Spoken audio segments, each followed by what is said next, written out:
First question, ప్రస్తుతం భారతదేశంలో జరగబోయే జనగణన ఏ సంవత్సరంలో నిర్వహించబడుతుంది? ఆన్సర్ 2027. నెక్స్ట్ క్వశ్చన్, 2011 జనగణన ప్రకారం భారతదేశ జనాభా ఎంత? ఆన్సర్ 121 కోట్లు.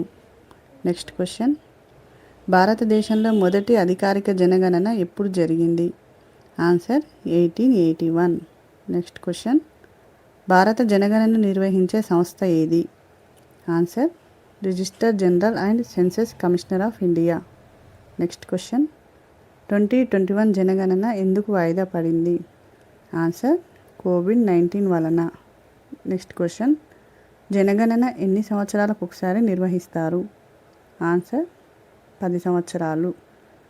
2027 జనగణనలో ఏ కొత్త అంశాన్ని చేర్చనున్నారు?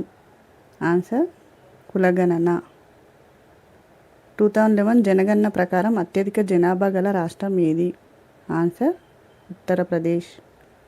నెక్స్ట్ క్వశ్చన్, జనసాంద్రత అంటే ఏమిటి? ఆన్సర్ ఒక చదరపు కిలోమీటర్లో నివసించే ప్రజల సంఖ్య జనసాంద్రత. నెక్స్ట్ క్వశ్చన్, స్వాతంత్రం తర్వాత ఇది ఎన్నో జనగణన? ఆన్సర్ 8వ జనగణన.